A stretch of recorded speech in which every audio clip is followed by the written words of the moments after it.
ভালো আছো।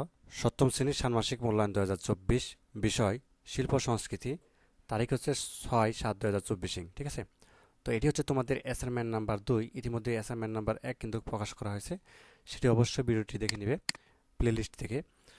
তো দেখো, এখানে তোমাদের জন্য বেশ কিছু প্রশ্ন রয়েছে এবং ষান্মাসিক মূল্যায়নে কি টাইপের শিল্প সংস্কৃতি যেহেতু সাবজেক্টটা, এটা কি টাইপের প্রশ্ন আসবে বা কি কি কাজ তোমাদেরকে করতে হবে, এই বিষয়গুলো নিয়ে আলোচনা করব। খুবই গুরুত্বপূর্ণ ভিডিওটি, শুরু থেকে শেষ পর্যন্ত দেখো। এবং যারা এখনও আর জাতীয় স্কিল চ্যানেলটি সাবস্ক্রাইব করেনি, প্লিজ সাবস্ক্রাইব করে রাখো। তো এখানে দেখো, তোমাদের হচ্ছে শিল্প সংস্কৃতি পরীক্ষাটি শনিবারে 6 তারিখে।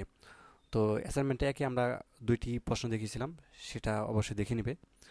তো এখানে দেখো, একটা প্রশ্ন আমরা রেখেছি, সেটা হচ্ছে যে এরকম একটা প্রশ্ন তোমাদেরকে অর্থাৎ থাকবে বা কাজ দেওয়া হতে পারে যে তোমার পাঠ্য বইয়ের মায়ের মুখের মধুর ভাষা। ঠিক আছে, অর্থাৎ মায়ের মুখের মধুর ভাষা যে পাঠ্য বইয়ের কথাটুকু আছে, তো এই লেখাটি দিয়ে একটি পোস্টার তৈরি করো। ঠিক আছে, তো এই কাজটি তোমাদের এককভাবেও থাকতে পারে অথবা দলগতভাবেও কিন্তু থাকতে পারে। তো প্রত্যেকেই তোমরা এই মায়ের মুখের মধুর ভাষা দিয়ে একটি পোস্টার অবশ্যই শিখবা। তো পোস্টার কিভাবে তৈরি করবা, একটা নমুনা উত্তর আমি তোমাদেরকে যদি একটু দেখাই, যে এইভাবে করবা। ঠিক আছে, একটা কাগজ কেটে জাস্ট পোস্টারের মতো করে যে তোমাদের বইয়ের মধ্যে যে ছবিটা আছে মায়ের মুখে মধুর হাসি, ওই ছবিটা এঁকে, ঠিক আছে, তারপর হচ্ছে একটু ফন্টগুলি লেখাটুকু একটু স্টাইল করে লেখলা আর চারিপাশে একটু ডিজাইন করে দিলা। ঠিক আছে, তাহলে কিন্তু তোমাদের হচ্ছে পোস্টার তৈরি হয়ে যাবে। তো আশা করি বুঝতে পারছো। তো এই কাজটি কিন্তু তোমরা করতে পারো। ঠিক আছে, তো পোস্টার শুধু এই পোস্টার না, অন্যান্য মুক্তিযোদ্ধা বিষয়ে পোস্টার বা হচ্ছে অন্যান্য বিভিন্ন ধরনের আর্ট টাইপের পোস্টার, এগুলো কিন্তু শিখতে পারো। ঠিক আছে, এগুলো একটু বাসায় বেশি বেশি প্র্যাকটিস করো, এগুলোতে কিন্তু অবশ্যই প্রশ্ন থাকবে। তো যাই হোক, আশা করি বিষয়টি বুঝতে পারছো। তো এই লেখাটি দিয়ে অর্থাৎ মায়ের মুখের মধুর ভাষা দিয়ে, কথাটি দিয়ে তুমি হচ্ছে একটা পোস্টার তৈরি করবে। আবার হচ্ছে মায়ের মুখের মধুর ভাষা যে কথাটি আছে, এটি বিভিন্ন ফন্টের আকারে তুমি স্টাইল করে লিখতে পারো। ঠিক আছে, এগুলো একটু বাসায় বেশি বেশি একটু প্র্যাকটিস করো, তাহলেই হবে।